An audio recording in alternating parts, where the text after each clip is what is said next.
முதல் வாசகம். ஏசாயா ஆகமம் அதிகாரம் 50, திருவசனங்கள் 4 முதல் 9 வரை. நலிந்தவனை நல்வாக்கால் ஊக்குவிக்கும் அறிவை நான் பெற்றிட, ஆண்டவராகிய என் தலைவர் கற்றோனின் நாவை எனக்கு அளித்துள்ளார். காலைதோறும் அவர் என்னை தட்டி எழுப்புகின்றார். கற்போர் கேட்பது போல் நானும் செவி கொடுக்க செய்கின்றார். ஆண்டவராகிய என் தலைவர் என் செவியை திறந்துள்ளார். நான் கிளர்ந்தெழவில்லை, விலகி செல்லவும் இல்லை. அடிப்போருக்கு என் முதுகையும், தாடியை பிடுங்குவோருக்கு என் தாடியையும் ஒப்புவித்தேன். நிந்தனை செய்வோருக்கும் காரி உமிழ்வோருக்கும் என் முகத்தை மறைக்கவில்லை. ஆண்டவராகிய என் தலைவர் துணை நிற்கின்றார். நான் அவமானம்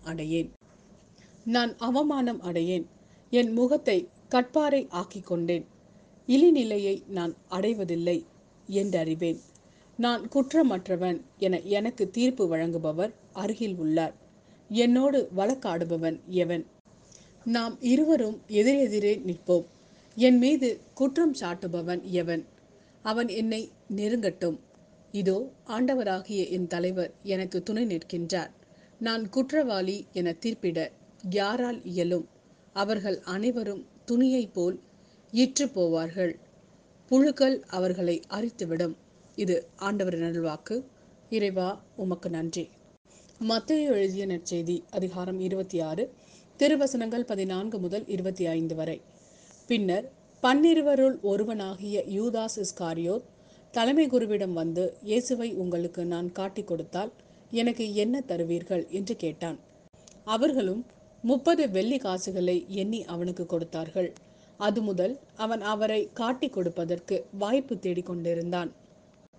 புளிப்பற்ற அப்ப விழாவின் முதல் நாளில் சீடர்கள் இயேசுவை அணுகி வந்து, நீர் பாஸ்கா விருந்துண்ண நாங்கள் எங்கே ஏற்பாடு செய்ய வேண்டும் என விரும்புகிறீர் என்று கேட்டார்கள். இயேசு அவர்களிடம், நீங்கள் புறப்பட்டு நகருக்குள் சென்று இன்னாரிடம் போய், எனது நேரம் நெருங்கி வந்துவிட்டது, என் சீடர்களோடு வீட்டில் பாஸ்கா கொண்டாட போகிறேன் என போதகர் கூறுகிறார் என சொல்லுங்கள் என்றார். இயேசு தங்களுக்கு பணித்தபடியே சீடர்கள் செயல்பட்டு பாஸ்கா விருந்துக்கு ஏற்பாடு செய்தார்கள். மாலை வேளையானதும் அவர் 12 பந்தியில் அமர்ந்தார். அவர்கள் உண்டு கொண்டிருந்த பொழுது அவர், உங்களுள் ஒருவன் என்னை காட்டிக் கொடுப்பான் என உறுதியாக உங்களுக்கு சொல்கிறேன் என்றார். அப்பொழுது அவர்கள் மிகவும் வருத்தமுற்றவர்களாய், ஆண்டவரே, அது நானோ என ஒவ்வொருவரும் அவரிடம் கேட்க தொடங்கினார்கள். அதற்கு அவர், என்னுடன் பாத்திரத்தில் தொட்டு உண்பவனே என்னை காட்டிக் கொடுப்பான். மானிட மகன் தம்மை பற்றி மறைநூலில் எழுதியுள்ளபடியே போகிறார். ஆனால் ஐயோ, அவரை காட்டிக் கொடுக்கிறவனுக்கு கேடு! அம்மனிதன் பிறவாதிருந்தால் அவனுக்கு நலமாய் இருந்திருக்கும் என்றார். அவரை காட்டிக் கொடுத்த யூதாசும், ரபி, நானோ என அவரிடம் கேட்க, இயேசு, நீயே சொல்லிவிட்டாய் என்றார்.